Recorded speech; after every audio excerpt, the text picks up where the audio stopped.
Time travel. Time travel is the concept of moving between different points in time in a manner analogous to moving between different points in space, generally using a theoretical invention, namely a time machine. It is a commonly recognized place in philosophy and fiction, but has a very limited application in real-world physics, such as in quantum mechanics or wormholes. Although the 1895 novel The Time Machine by H. G. Wells was instrumental in moving the concept of time travel to the forefront of the public imagination, The Clock That Went Backward by Edward Page Mitchell was published in 1881 and involves a clock that allowed three men to travel backwards in time. Non-technological forms of time travel had appeared in a number of earlier stories such as Charles Dickens' A Christmas Carol. Historically, the concept dates back to the early mythologies of Hinduism, such as the Mahabharata, Buddhism, and Islam through ancient folk tales. More recently, with advancing technology and a greater scientific understanding of the universe, the plausibility of time travel has been explored in greater detail by science fiction writers, philosophers, and physicists. Forward time travel.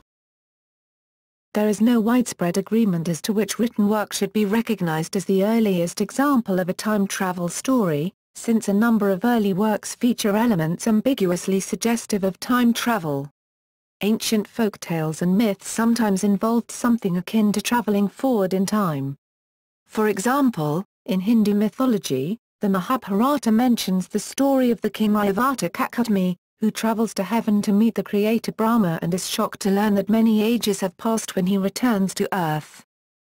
The Buddhist Pali canons also mention time moving at different pace. In the Parsi Sutta, one of Buddha's chief disciples Kumara Kassapa explains to the skeptic Parsi that in the heaven of the 33 Devas, time passes at a different pace, and people live much longer. In the period of our century, 100 years, only a single day, 24 hours would have passed for them. In Islam, there is some reference to time travel. The Quran tells about several individuals who go to sleep in a cave only to wake up after 309 years. There is also a reference about time variation where it states one day for God, Allah, is 1,000 years of what you, human beings, count. This idea is likely borrowed from the Christian New Testament book of 2 Peter, where Peter states that with the Lord a day is like 1,000 years, and 1,000 years are like a day. 2 Peter 3:8. Another one of the earliest known stories to involve traveling forward in time to a distant future was the Japanese tale of Urashima Taro, first described in the Nihonji, 720. It was about a young fisherman named Urashima Taro who visits an undersea palace and stays there for 3 days. After returning home to his village, he finds himself 300 years in the future, when he is long forgotten, his house in ruins, and his family long dead. Another very old example of this type of story can be found in the Talmud with the story of Honi Hamagor who went to sleep for 70 years and woke up to a world where his grandchildren were grandparents and where all his friends and family were dead. More recently, Washington Irving's 1819 story Rip Van Winkle tells of a man named Rip Van Winkle who takes a nap on a mountain and wakes up 20 years in the future, when he has been forgotten, his wife dead, and his daughter grown up. Sleep was also used for time travel in Fabday Bulgarin's story Pravda Podobny Bilici in which the protagonist wakes up in the 29th century. Another more recent story involving travel to the future is Louis Sebastian Mercier's LAN 2440, Rêve sur l'Infot-Jammerie, The Year 2440, A Dream If Ever There Were One, a utopian novel in which the main character is transported to the year 2440. An extremely popular work, it went through 25 editions after its first appearance in 1771. It describes the adventures of an unnamed man who, after engaging in a heated discussion with a philosopher friend about the injustices of Paris, falls asleep and finds himself in a Paris of the future. Robert Darnton writes that despite its self-proclaimed character of fantasy, LAN 2440 demanded to be read as a serious guidebook to the future. Backward time travel. Backwards time travel seems to be a more modern idea, but its origin is also somewhat ambiguous. One early story with hints of backwards time travel is Memoirs of the 20th Century, 1733, by Samuel Madden, which is mainly a series of letters from British ambassadors in various countries to the British Lord High Treasurer, along with a few replies from the British Foreign Office, all purportedly written in 1997 and 1998 and describing the conditions of that era. However, the framing story is that these letters were actual documents given to the narrator by his guardian angel one night in 1728.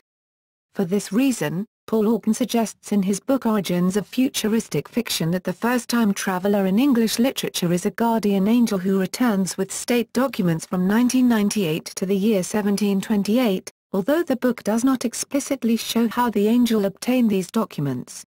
Aughton later qualifies this by writing, "It would be stretching our generosity to praise Madden for being the first to show a traveler arriving from the future," but also says that Madden deserves recognition as the first to toy with the rich idea of time travel in the form of an artifact sent backwards from the future to be discovered in the present. In 1836 Alexander Veltman published Preki Kalamorosa, Alexander Filipovich Makedonkia, The Forebears of Kalameros, Alexander, son of Philip of Macedon, which has been called the first original Russian science fiction novel and the first novel to use time travel. In it the narrator rides to ancient Greece on a hippogriff, meets Aristotle, and goes on a voyage with Alexander the Great before returning to the 19th century. In the science fiction anthology Far Boundaries, 1951, the editor August Derleth identifies the short story Missing One's Coach, an anachronism, written for the Dublin Literary Magazine by an anonymous author in 1838, as a very early time travel story. In this story, the narrator is waiting under a tree to be picked up by a coach which will take him out of Newcastle, when he suddenly finds himself transported back over 1,000 years. He encounters the Venerable Bede in a monastery, and gives him somewhat ironic explanations of the developments of the coming centuries. However, the story never makes it clear whether these events actually occurred or were merely a dream. The narrator says that when he initially found a comfortable-looking spot in the roots of the tree, he sat down, and as my skeptical reader will tell me, nodded and slept, but then says that he is resolved not to admit this explanation.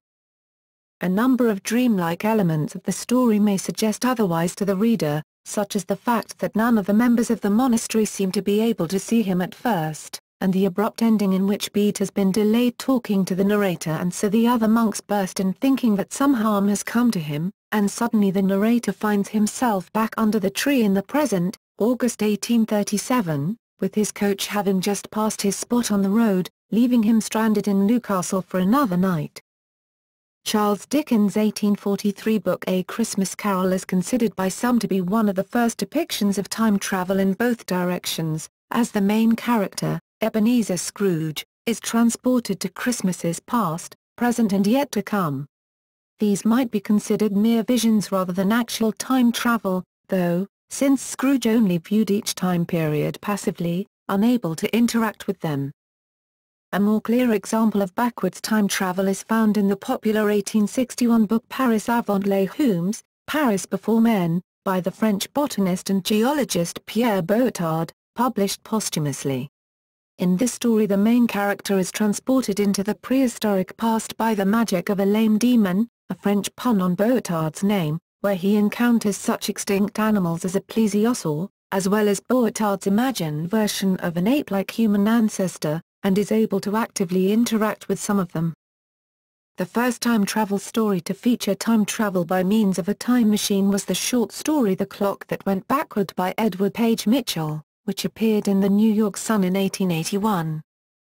Mark Twain's A Connecticut Yankee in King Arthur's Court, 1889, in which the protagonist finds himself in the time of King Arthur after a fight in which he is hit with a sledgehammer, was another early time travel story which helped bring the concept to a wide audience, and was also one of the first stories to show history being changed by the time traveler's actions.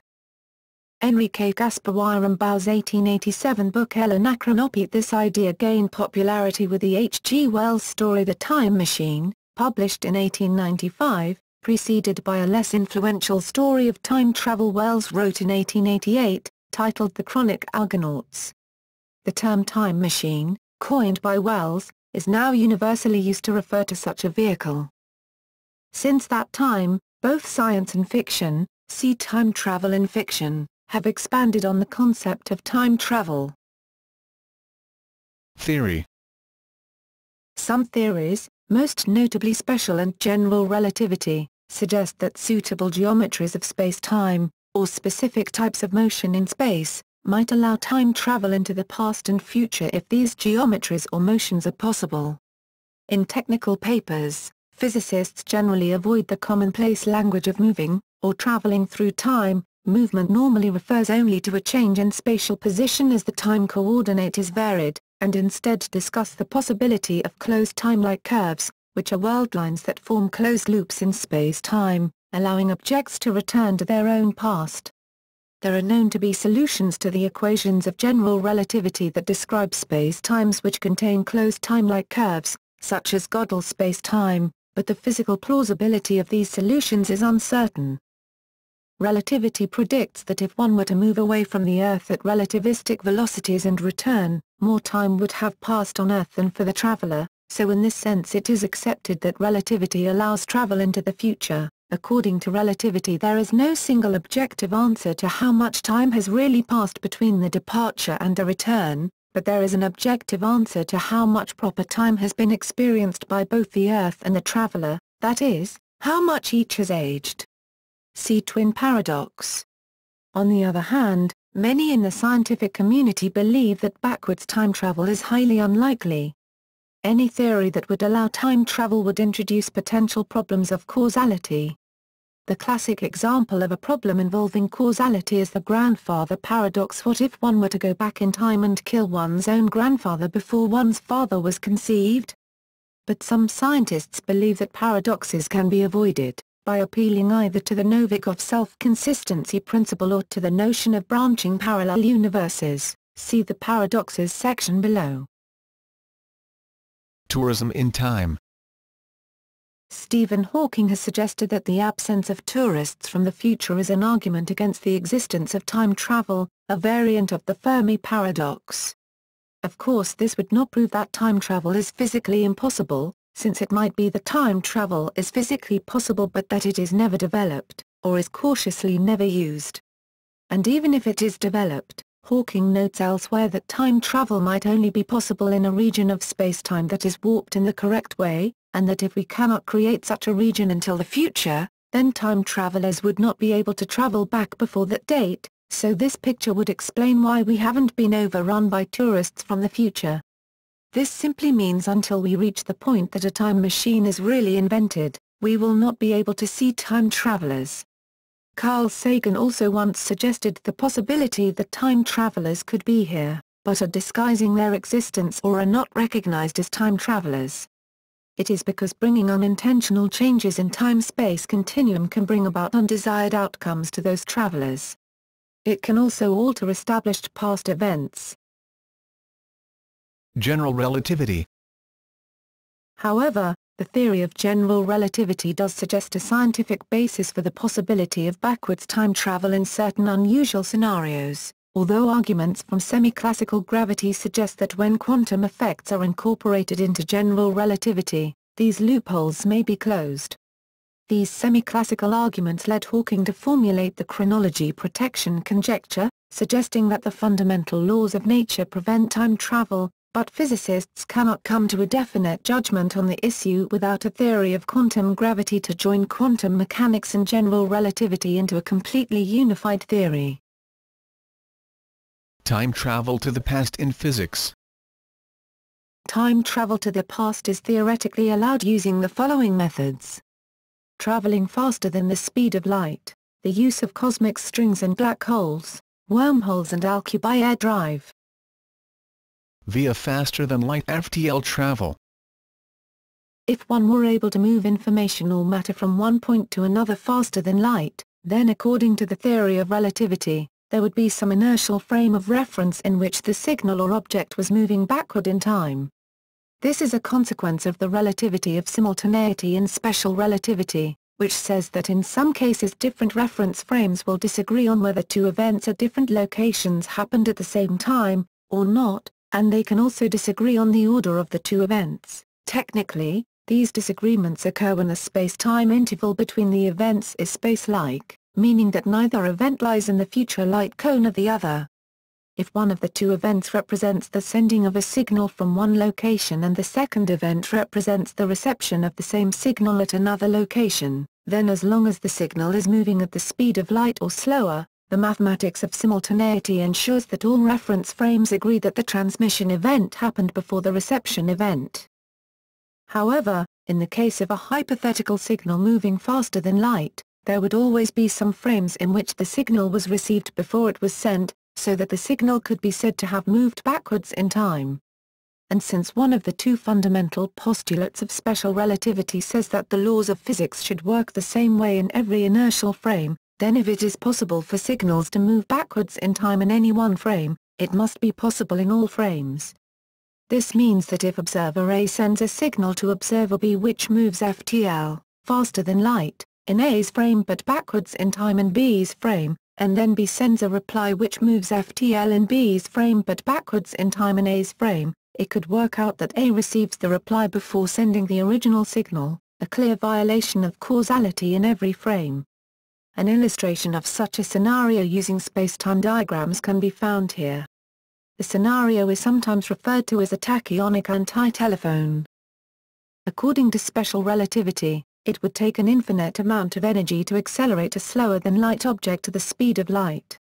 Although relativity does not forbid the theoretical possibility of tachyons which move faster than light at all times, when analyzed using quantum field theory, it seems that it would not actually be possible to use them to transmit information faster than light. There is also no widely agreed upon evidence for the existence of tachyons. The faster-than-light neutrino anomaly had suggested that neutrinos were possibly tachyons, but the results of the experiment were found to be invalid upon further analysis. Another group of experimenters state that a lack of radiation posited by a theory indicates the neutrinos cannot have really been traveling faster than light. The opera team leader, Dario Ortiero, and CERN's research director, Sergio Bertolucci, note that other explanations are possible for the lack of neutrino energy loss via radiation. Special spacetime geometries.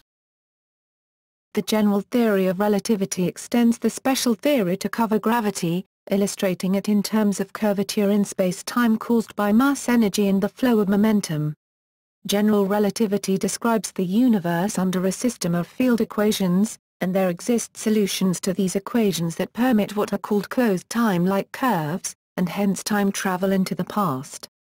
The first of these was proposed by Kurt Gödel, a solution known as the Gödel metric, but his, and many others' example requires the universe to have physical characteristics that it does not appear to have. Whether general relativity forbids closed time-like curves for all realistic conditions is unknown. Using wormholes.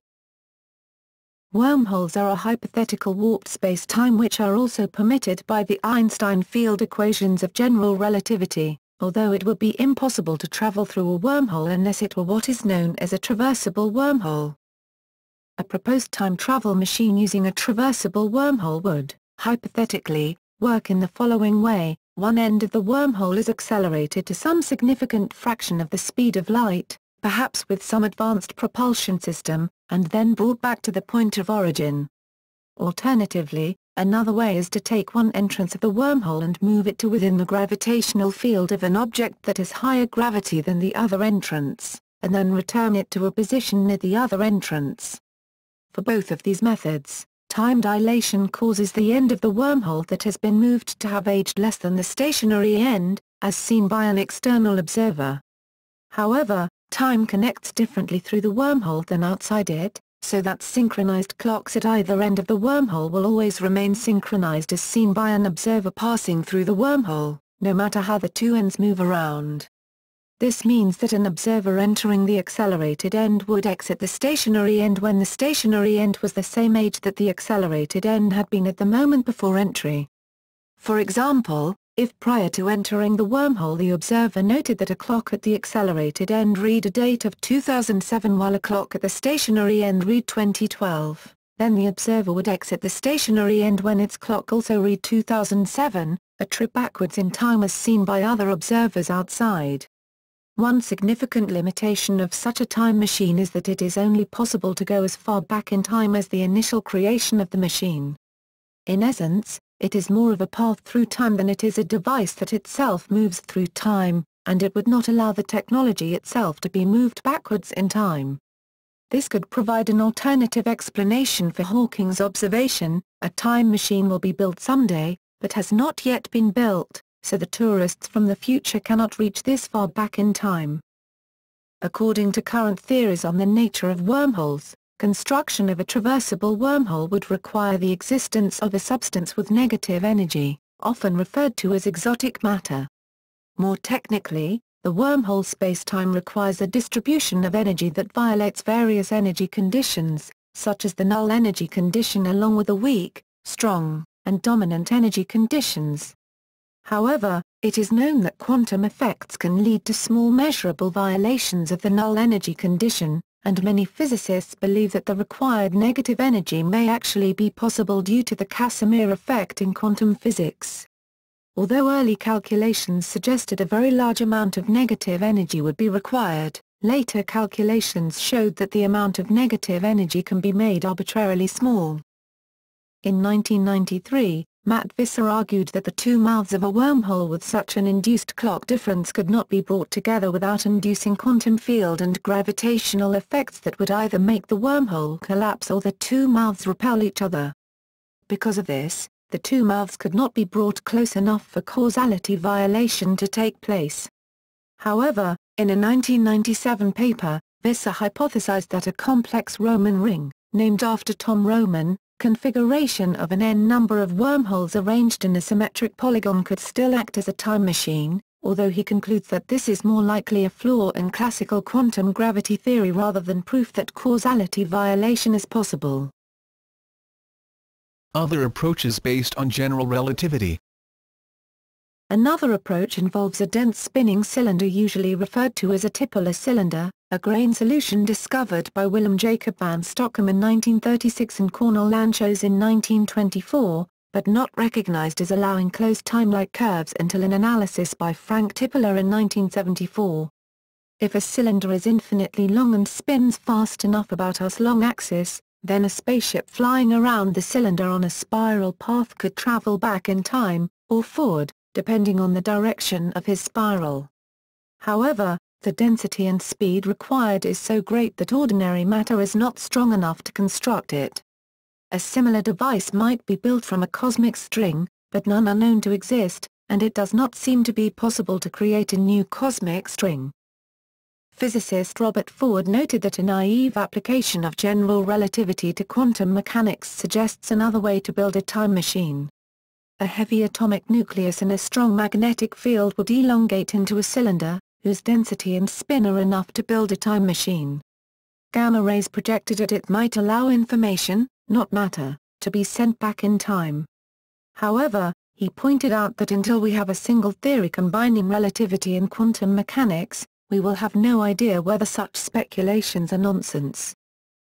A more fundamental objection to time travel schemes based on rotating cylinders or cosmic strings has been put forward by Stephen Hawking, who proved a theorem showing that according to general relativity it is impossible to build a time machine of a special type, a time machine with the compactly generated Cauchy horizon in a region where the weak energy condition is satisfied, meaning that the region contains no matter with negative energy density, exotic matter. Solutions such as Tipler's assume cylinders of infinite length, which are easier to analyze mathematically, and although Tipler suggested that a finite cylinder might produce closed time-like curves if the rotation rate were fast enough, he did not prove this. But Hawking points out that because of his theorem, it can't be done with positive energy density everywhere.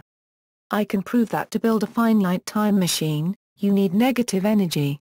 This result comes from Hawking's 1992 paper on the chronology protection conjecture, where he examines the case that the causality violations appear in a finite region of space-time without curvature singularities, and proves that here will be a Cauchy horizon that is compactly generated and that in general contains one or more closed null geodesics which will be incomplete. one can define geometrical quantities that measure the Lorentz boost and area increase on going round these closed null geodesics. If the causality violation developed from a non-compact initial surface, the averaged weak energy condition must be violated on the Cauchy horizon.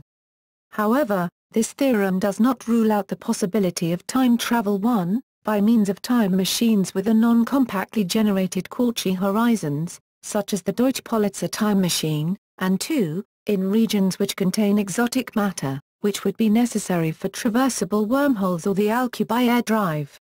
Because the theorem is based on general relativity, it is also conceivable a future theory of quantum gravity which replaced general relativity would allow time travel even without exotic matter, though it is also possible such a theory would place even more restrictions on time travel, or rule it out completely as postulated by Hawking's chronology protection conjecture.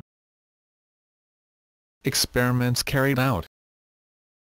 Certain experiments carried out give the impression of reversed causality but are subject to interpretation.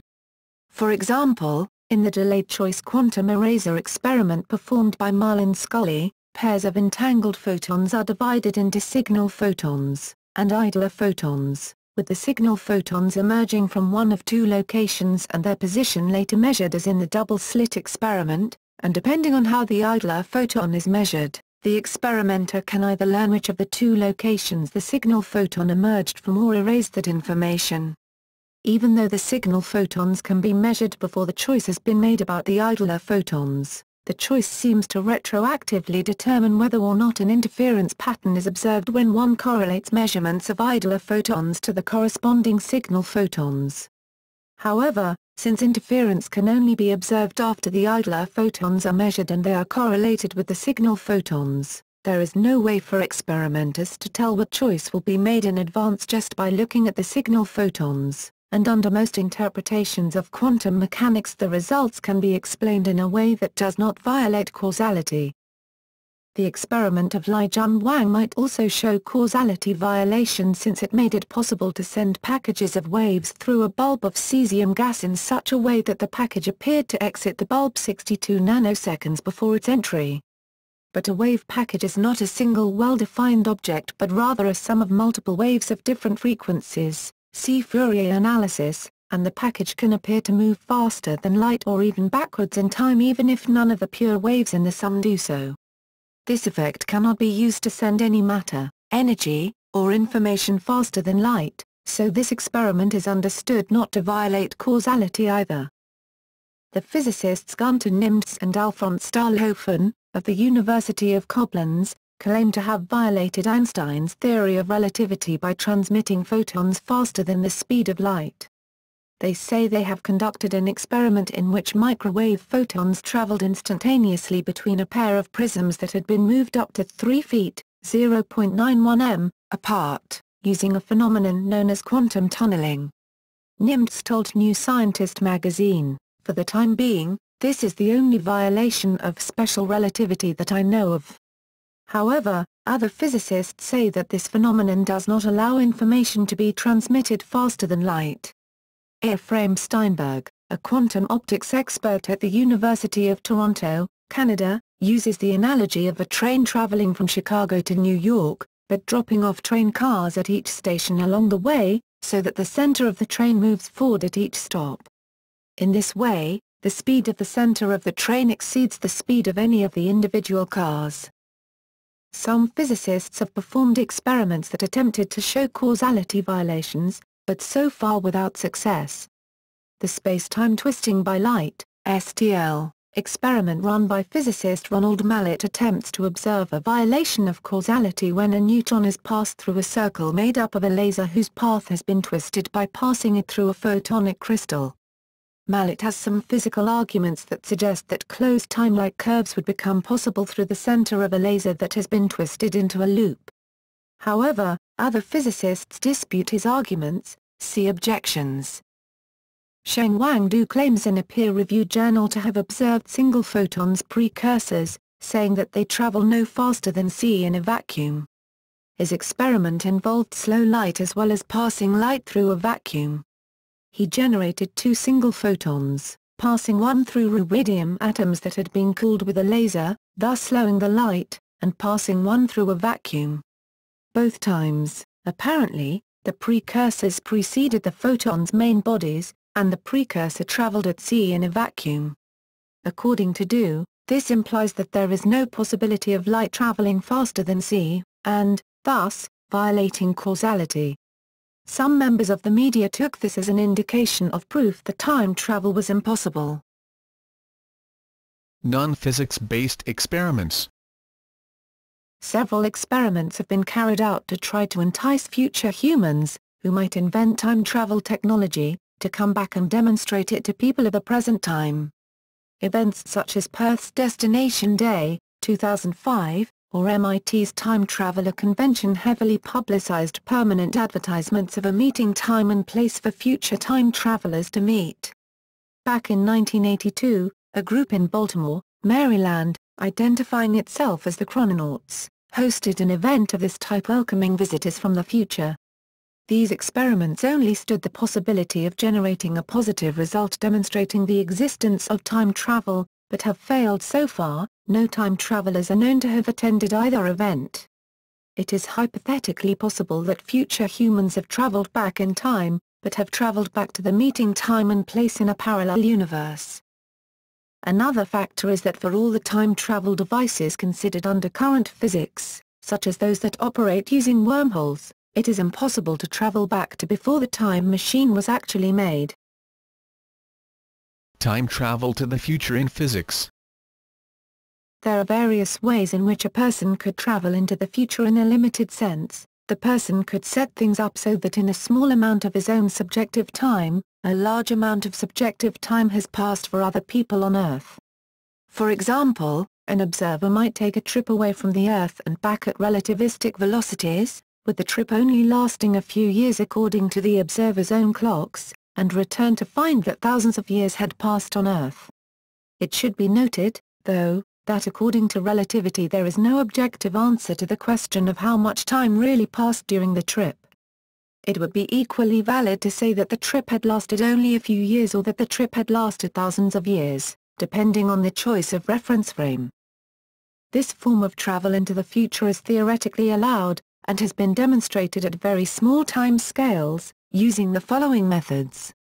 Using velocity-based time dilation under the theory of special relativity, for instance, traveling at almost the speed of light to a distant star, then slowing down, turning around, and traveling at almost the speed of light back to Earth. See the twin paradox, traveling at almost the speed of light to a distant star, then slowing down, turning around, and traveling at almost the speed of light back to Earth. See the twin paradox, using gravitational time dilation under the theory of general relativity, for instance, residing inside of a hollow, high-mass object, residing just outside of the event horizon of a black hole, or sufficiently near an object whose mass or density causes the gravitational time dilation near it to be larger than the time dilation factor on Earth, residing inside of a hollow, high-mass object, residing just outside of the event horizon of a black hole, or sufficiently near an object whose mass or density causes the gravitational time dilation near it to be larger than the time dilation factor on Earth. Additionally, it might be possible to see the distant future of the Earth using methods which do not involve relativity at all, although it is even more debatable whether these should be deemed a form of time travel. Hibernation, suspended animation. Time dilation. Time dilation is permitted by Albert Einstein's special and general theories of relativity. These theories state that, relative to a given observer, time passes more slowly for bodies moving quickly relative to that observer, or bodies that are deeper within a gravity well. For example, a clock which is moving relative to the observer will be measured to run slow in that observer's rest frame. As a clock approaches the speed of light it will almost slow to a stop, although it can never quite reach light speed so it will never completely stop. For two clocks moving inertially, not accelerating, relative to one another, this effect is reciprocal, with each clock measuring the other to be ticking slower. However, the symmetry is broken if one clock accelerates, as in the twin paradox where one twin stays on Earth while the other travels into space. turns around, which involves acceleration, and returns. In this case both agree the traveling twin has aged less. General relativity states that time dilation effects also occur if one clock is deeper in a gravity well than the other, with the clock deeper in the well ticking more slowly. This effect must be taken into account when calibrating the clocks on the satellites of the Global Positioning System, and it could lead to significant differences in rates of aging for observers at different distances from a black hole. It has been calculated that, under general relativity, a person could travel forward in time at a rate 4 times that of distant observers by residing inside a spherical shell with a diameter of 5 meters and the mass of Jupiter. For such a person, every 1 second of their personal time would correspond to 4 seconds for distant observers. Of course, squeezing the mass of a large planet into such a structure is not expected to be within our technological capabilities in the near future. There is a great deal of experimental evidence supporting the validity of equations for velocity-based time dilation in special relativity and gravitational time dilation in general relativity. However, with current technologies it is only possible to cause a human traveler to age less than companions on Earth by a very small fraction of a second, the current record being about 20 milliseconds for the cosmonaut Sergei Avdyov. Time perception. Time perception can be apparently sped up for living organisms through hibernation, where the body temperature and metabolic rate of the creature is reduced. A more extreme version of this is suspended animation, where the rates of chemical processes in the subject would be severely reduced. Time dilation and suspended animation only allow travel to the future, never the past, so they do not violate causality, and it is debatable whether they should be called time travel. However, time dilation can be viewed as a better fit for our understanding of the term time travel than suspended animation, since with time dilation less time actually does pass for the traveler than for those who remain behind, so the traveler can be said to have reached the future faster than others, whereas with suspended animation this is not the case. Research. It is hypothesized forward time travel could be experimentally proven using circulating lasers instead of supermassive objects. If a subatomic particle with a short lifetime were to be observed lasting longer, this would suggest it had traveled into the future at an accelerated rate. Other ideas from mainstream physics. Paradoxes. The Novikov self-consistency principle and calculations by Kip S. Thorne indicate that simple masses passing through time-travel wormholes could never engender paradoxes. There are no initial conditions that lead to paradox once time travel is introduced. If his results can be generalized, they would suggest, curiously, that none of the supposed paradoxes formulated in time travel stories can actually be formulated at a precise physical level, that is, that any situation you can set up in a time travel story turns out to permit many consistent solutions. The circumstances might, however, turn out to be almost unbelievably strange. Parallel universes might provide a way out of paradoxes. Everett's many worlds interpretation, MWI, of quantum mechanics suggests that all possible quantum events can occur in mutually exclusive histories. These alternate, or parallel, histories would form a branching tree symbolizing all possible outcomes of any interaction. If all possibilities exist, any paradoxes could be explained by having the paradoxical events happening in a different universe.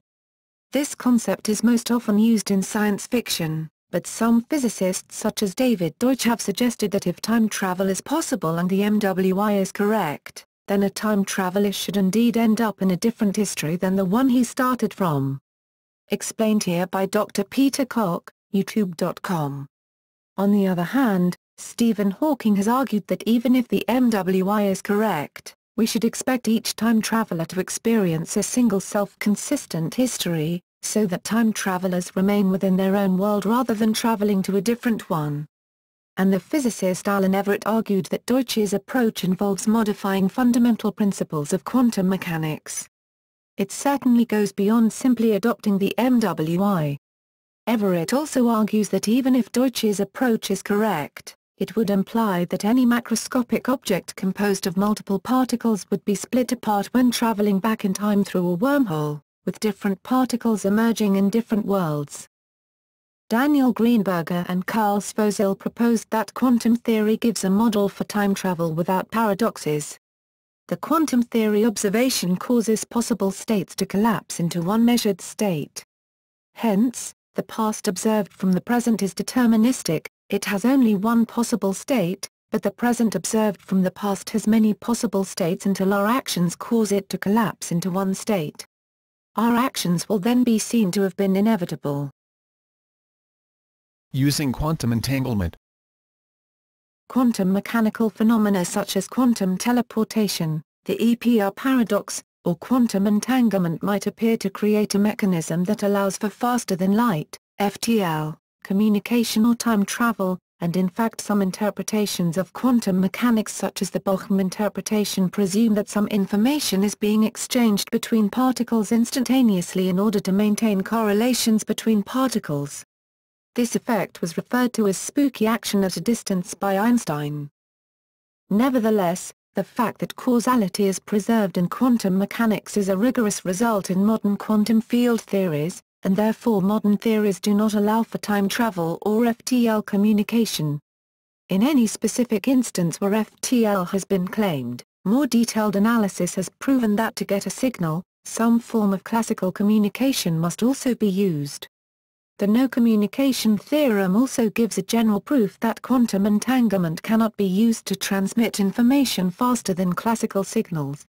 The fact that these quantum phenomena apparently do not allow FTL time travel is often overlooked in popular press coverage of quantum teleportation experiments. How the rules of quantum mechanics work to preserve causality is an active area of research. Philosophical understandings of time travel. Theories of time travel are riddled with questions about causality and paradoxes. Compared to other fundamental concepts in modern physics, time is still not understood very well. Philosophers have been theorizing about the nature of time since the era of the ancient Greek philosophers and earlier. Some philosophers and physicists who study the nature of time also study the possibility of time travel and its logical implications. The probability of paradoxes and their possible solutions are often considered. For more information on the philosophical considerations of time travel, consult the work of David Lewis. For more information on physics-related theories of time travel, consider the work of Kurt Gödel, especially his theorized universe, and Lawrence Sklar. Presentism versus eternalism. The relativity of simultaneity in modern physics favors the philosophical view known as eternalism or four-dimensionalism, Sider, 2001, in which physical objects are either temporally extended space-time worms, or space-time worm stages, and this view would be favored further by the possibility of time travel, Sider, 2001. Eternalism, also sometimes known as block universe theory, builds on a standard method of modeling time as a dimension in physics, to give time a similar ontology to that of space, Sider, 2001. This would mean that time is just another dimension, that future events are already there, and that there is no objective flow of time. This view is disputed by Tim Maudlin in his The Metaphysics Within Physics. Presentism is a school of philosophy that holds that neither the future nor the past exist, and there are no non-present objects. In this view, time travel is impossible because there is no future or past to travel to. However, some 21st-century presentists have argued that although past and future objects do not exist, there can still be definite truths about past and future events, and thus it is possible that a future truth about a time traveler deciding to travel back to the present date could explain the time traveler's actual appearance in the present. The grandfather paradox. One subject often brought up in philosophical discussion of time is the idea that, if one were able to go back in time, paradoxes could ensue if the time traveler were to change things. The best examples of this are the grandfather paradox and the idea of auto-infanticide. The grandfather paradox is a hypothetical situation in which a time traveler goes back in time and attempts to kill his grandfather at a time before his grandfather met his grandmother. If he did so, then his mother or father never would have been born, and neither would the time traveler himself, in which case the time traveler never would have gone back in time to kill his grandfather. Auto-infanticide works the same way, where a traveler goes back and attempts to kill himself as an infant. If he were to do so, he never would have grown up to go back in time to kill himself as an infant. This discussion is important to the philosophy of time travel because philosophers question whether these paradoxes make time travel impossible. Some philosophers answer the paradoxes by arguing that it might be the case that backwards time travel could be possible but that it would be impossible to actually change the past in any way, an idea similar to the proposed Novikov self-consistency principle in physics. Theory of compossibility.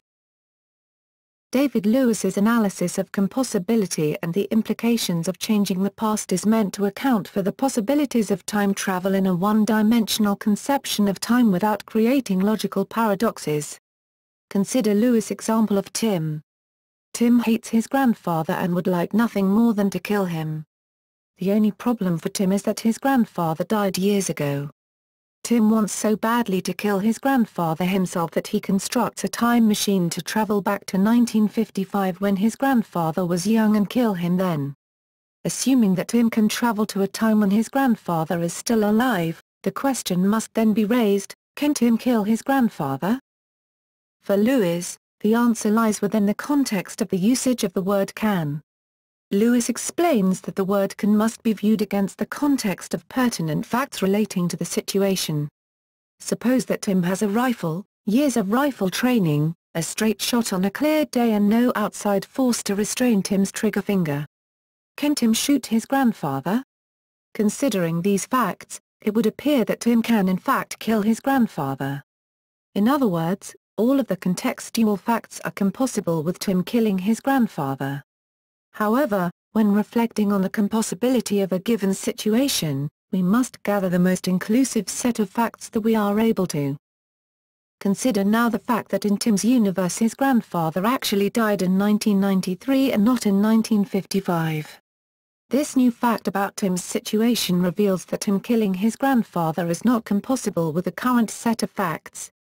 Tim cannot kill his grandfather because his grandfather died in 1993 and not when he was young.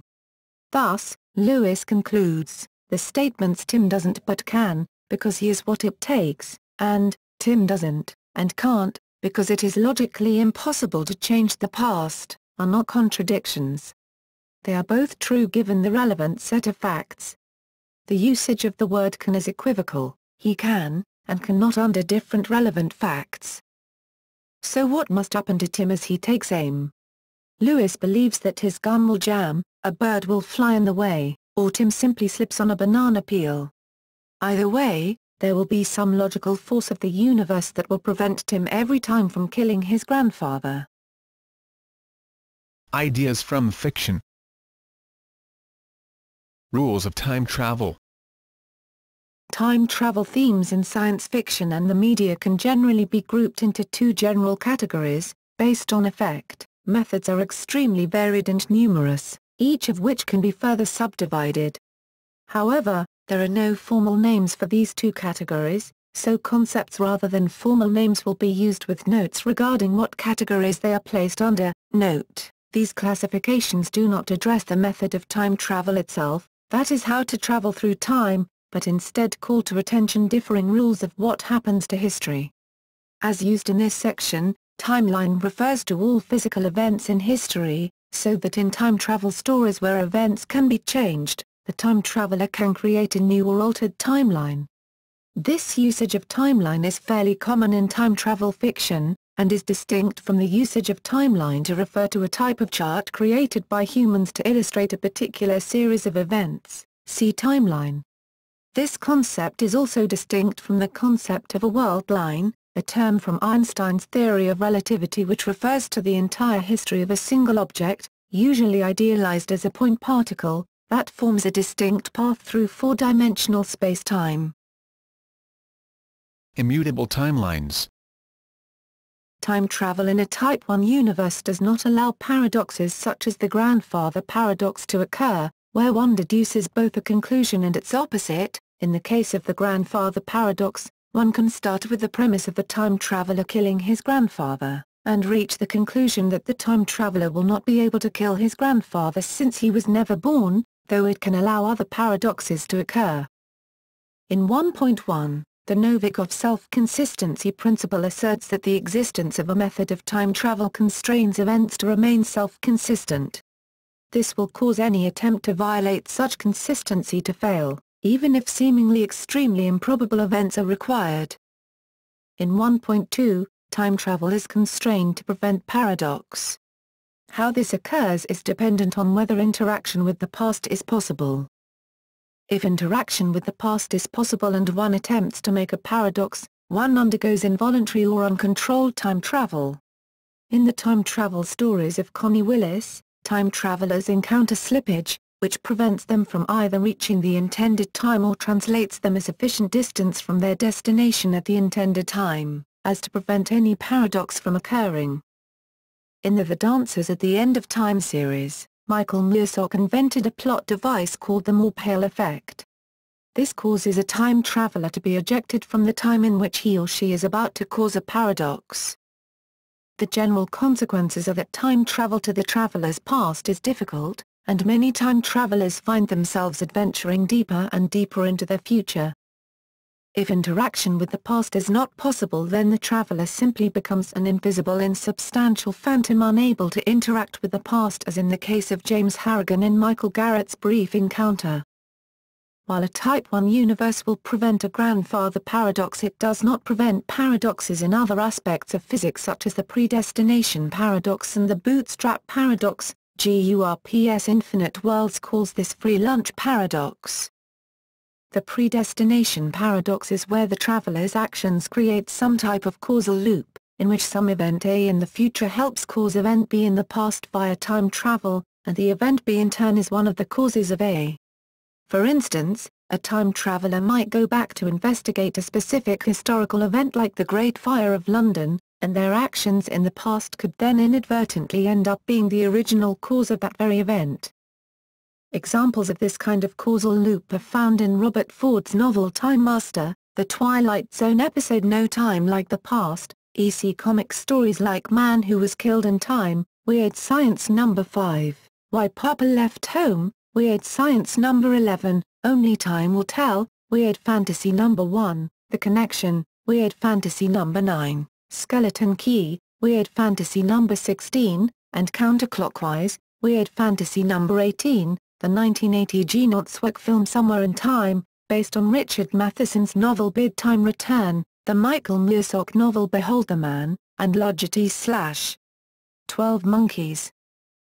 Casual loops are also featured in 1972's Doctor Who, in the three-part The Day of the Daleks, where three freedom fighters from the future attempt to kill a British diplomat they believe responsible for World War III, and the subsequent easy conquest of Earth by the Daleks.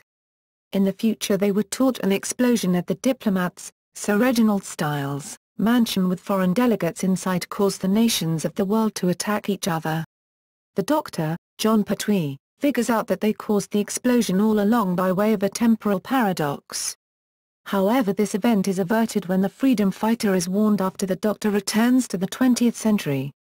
A more clear example occurs in The Curse of Fenwick, where the Doctor's companion Ace saves her mother in 1943, thus enabling her existence.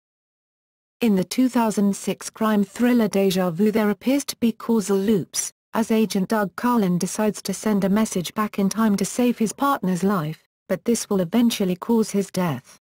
Later in the movie, though, Carlin is able to change events and create an alternate reality. This apparent paradox can be explained by multiple previous unseen time travels in a Type III universe. In the video game Escape from Monkey Island there's a section in which the player, controlling Guybrush Threepwood, gets some items from his future self in the Swamp of Time. Soon after that, he will become the future Guybrush and will have to give the items to his past self in the same order. This is an example of causal loop because those items were created purely from the time travel. If the player doesn't repeat every action properly, it will cause a paradox that sends Guybrush back to the entrance of the swamp, implying a Type 1.2 universe. The Novikov self-consistency principle can also result in an ontological paradox, also known as the knowledge or information paradox, or bootstrap paradox, where the very existence of some object or information is a time loop. GURPS Infinite Worlds gives the example, from the Air Affair, of a time traveler going to Shakespeare's time with a book of all his works. Shakespeare, pressed for time, simply copies the information in the book from the future. The paradox is that nobody actually writes the plays. The philosopher Kelly L. Ross argues in Time Travel Paradoxes that in an ontological paradox scenario involving a physical object, there can be a violation of the second law of thermodynamics. Ross uses Somewhere in Time as an example where Jane Seymour's character gives Christopher Reeve's character a watch she has owned for many years, and when he travels back in time he gives the same watch to Jane Seymour's character 60 years in the past. As Ross states. On the other hand, the second law of thermodynamics is understood by modern physicists to be a statistical law rather than an absolute one, so spontaneous reversals of entropy or failure to increase in entropy are not impossible, just improbable. See for example the fluctuation theorem.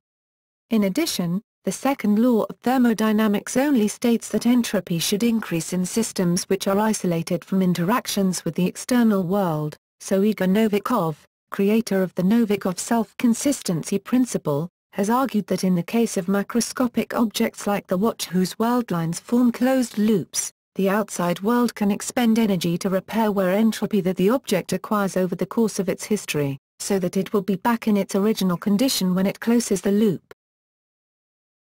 Mutable timelines. Time travel in a Type II universe is much more complex. The biggest problem is how to explain changes in the past. One method of explanation is that once the past changes, so do the memories of all observers. This would mean that no observer would ever observe the changing of the past, because they will not remember changing the past. This would make it hard to tell whether you are in a Type I universe or a Type II universe. You could, however, infer such information by knowing if A, communication with the past were possible, or B, it appeared that the timeline had never been changed as a result of an action someone remembers taking, although evidence exists that other people are changing their timelines fairly often. An example of this kind of universe is presented in Thrice Upon a Time, a novel by James P. Hogan. The Back to the Future trilogy films also seem to feature a single mutable timeline. See the Back to the Future FAQ for details on how the writers imagine time travel worked in the movie's world. By contrast, the short story Brooklyn Project by William Team provides a sketch of life in a Type II world where no one even notices as the timeline changes repeatedly. In Type 2.1, attempts are being made at changing the timeline, however, all that is accomplished in the first tries is that the method in which decisive events occur is changed. Final conclusions in the bigger scheme cannot be brought to a different outcome. As an example, the movie Déjà Vu depicts a paper note sent to the past with vital information to prevent a terrorist attack. However, the vital information results in the killing of an ATF agent, but does not prevent the terrorist attack. The very same agent died in the previous version of the timeline as well, albeit under different circumstances. Finally, the timeline is changed by sending a human into the past, arguably a stronger measure than simply sending back a paper note, which results in preventing both a murder and the terrorist attack. As in the Back to the Future movie trilogy, there seems to be a ripple effect as changes from the past propagate into the present, and people in the present have altered memory of events that occurred after the changes made to the timeline. The science fiction writer Larry Niven suggests in his essay The Theory and Practice of Time Travel that in a Type 2.1 universe, the most efficient way for the universe to correct a change is for time travel to never be discovered, and that in a Type 2.2 universe, the very large, or infinite, number of time travelers from the endless future will cause the timeline to change wildly until it reaches a history in which time travel is never discovered. However, many other stable situations might also exist in which time travel occurs but no paradoxes are created. If the changeable timeline universe finds itself in such a state, no further changes will occur, and to the inhabitants of the universe it will appear identical to the Type 1.1 scenario. This is sometimes referred to as the time dilution effect. few if any physicists or philosophers have taken seriously the possibility of changing the past except in the case of multiple universes, and in fact many have argued that this idea is logically incoherent, so the mutable timeline idea is rarely considered outside of science fiction. Also, deciding whether a given universe is of type 2.1 or 2.2 cannot be done objectively, as the categorization of timeline invasive measures as strong or weak is arbitrary, and up to interpretation. An observer can disagree about a measure being weak, and might, in the lack of context, argue instead that simply a mishap occurred which then led to no effective change. An example would be the paper note sent back to the past in the film Déjà Vu, as described above. Was it a 2-week change, or was it just a local time alteration which had no extended effect on the larger timeline? As the universe in Déjà Vu seems not entirely immune to paradoxes, some arguably minute paradoxes do occur. Both versions seem to be equally possible. Alternate histories. In Type 3, any event that appears to have caused a paradox has instead created a new timeline.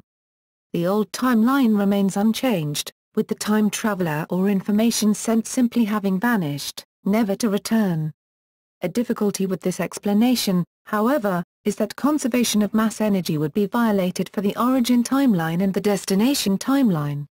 A possible solution to this is to have the mechanics of time travel require that mass energy be exchanged in precise balance between past and future at the moment of travel, or to simply expand the scope of the conservation law to encompass all timelines. Some examples of this kind of time travel can be found in David Gerrold's book The Man Who Folded Himself and the Time Ships by Stephen Baxter, plus several episodes of the TV shows Stargate, Star Trek, The Next Generation and the Android Saga in the anime Dragon Ball Z, as well as in the Legend of Zelda series of video games, which feature a heavy influence of time and alternate realities, based on various outcomes of a single scenario. In a slightly different exercise of conservation, Robert Heinlein's The Door into Summer required that one send an equivalent mass into both the future and past, but you couldn't choose which direction each mass went. In Harry Potter and the Prisoner of Azkaban by J.K. Rowling, Harry Potter and his friend Hermione Granger travel back in time because, as Harry says, there must be something that happened around then that Professor Dumbledore wants us to change. The book only presents the altered timeline, twice, and not the unaltered one. Gradual and instantaneous. In literature, there are two methods of time travel. The most commonly used method of time travel in science fiction is the instantaneous movement from one point in time to another, like using the controls on a CD player to skip to a previous or next song, though in most cases, there is a machine of some sort, and some energy expended in order to make this happen, like the time-traveling DeLorean in Back to the Future or the TARDIS, time and relative dimension in space, that traveled through time in Doctor Who. In some cases, there is not even the beginning of a scientific explanation for this kind of time travel. It's popular probably because it is more spectacular and makes time travel simple. The universal remote used by Adam Sandler in the movie Click works in the same manner, although only in one direction, the future. While his character Michael Newman can travel back to a previous point, it is merely a playback with which he cannot interact. In The Time Machine, H.G. Wells explains that we are moving through time with a constant speed. Time travel then is, in Wells' words, stopping or accelerating one's drift along the time dimension, or even turning about and traveling the other way. George Pal, director of the 1960 adaptation based on Wells's classic, accordingly chose to depict time travel by employing time-lapse photography. To expand on the audio playback analogy used above, this would be like rewinding or fast-forwarding an analog audio cassette and playing the tape at a chosen point. Perhaps the oldest example of this method of time travel is in Lewis Carroll's Through the Looking Glass, 1871, the White Queen is living backwards, hence her memory is working both ways. Her kind of time travel is uncontrolled, she moves through time with a constant speed of 1 and she cannot change it. T.H. White, in the first part of his Arthurian novel The Once and Future King, The Sword in the Stone, 1938, used the same idea. the wizard Merlin lives backward in time, because he was born at the wrong end of time, and has to live backwards from the front. Some people call it having second sight, he says. This method of gradual time travel is not as popular in modern science fiction, though a form of it does occur in the film Primer. Time travel or space-time travel. An objection that is sometimes raised against the concept of time machines in science fiction is that they ignore the motion of the Earth between the date the time machine departs and the date it returns. The idea that a traveler can go into a machine that sends him or her to 1865 and step out into the exact same spot on Earth might be said to ignore the issue that Earth is moving through space around the Sun, which is moving in the galaxy, and so on, so that advocates of this argument imagine that realistically the time machine should actually reappear in space far away from the Earth's position at that date. However, the theory of relativity rejects the idea of absolute time and space. In relativity there can be no universal truth about the spatial distance between events which occur at different times, such as an event on Earth today and an event on Earth in 1865, and thus no objective truth about which point in space at one time is at the same position that the Earth was at another time. In the theory of special relativity, which deals with situations where gravity is negligible, the laws of physics work the same way in every inertial frame of reference and therefore no frame's perspective is physically better than any other frame's, and different frames disagree about whether two events at different times happened at the same position, or different positions. In the theory of general relativity, which incorporates the effects of gravity, all coordinate systems are on equal footing because of a feature known as diffeomorphism invariance. Nevertheless, the idea that the Earth moves away from the time traveler when he takes a trip through time has been used in a few science fiction stories, such as the 2000 AD comic Strontium Dog, in which Johnny Alpha uses time bombs to propel an enemy several seconds into the future, during which time the movement of the Earth causes the unfortunate victim to reappear in space. Much earlier, Clark Ashton Smith used this form of time travel in several stories such as The Letter from Mohorn Loss, 1932, where the protagonist ends up on a planet millions of years in the future which happened to occupy the same space through which Earth had passed. Other science fiction stories try to anticipate this objection and offer a rationale for the fact that the traveler remains on Earth, such as the 1957 Robert Heinlein novel The Door into Summer where Heinlein essentially hand-waved the issue with a single sentence, "You stay on the world line you were on." In his 1980 novel The Number of the Beast a continua device allows the protagonists to dial in the coordinates of space and time and it instantly moves them there, without explaining how such a device might work. The television series 7 Days also dealt with this problem. When the chrononaut would be rewinding, he would also be propelling himself backwards around the Earth's orbit, with the intention of landing at some chosen spatial location, though seldom hitting the mark precisely. In Piers Anthony's Bearing an Hourglass, the potent hourglass of the incarnation of time naturally moves the incarnation in space according to the numerous movements of the globe through the solar system through the galaxy, etc. But by carefully negating some of the movements he can also travel in space within the limits of the planet. The television series Doctor Who avoided this issue by establishing early on in the series that the Doctor's TARDIS is able to move about in space in addition to traveling in time.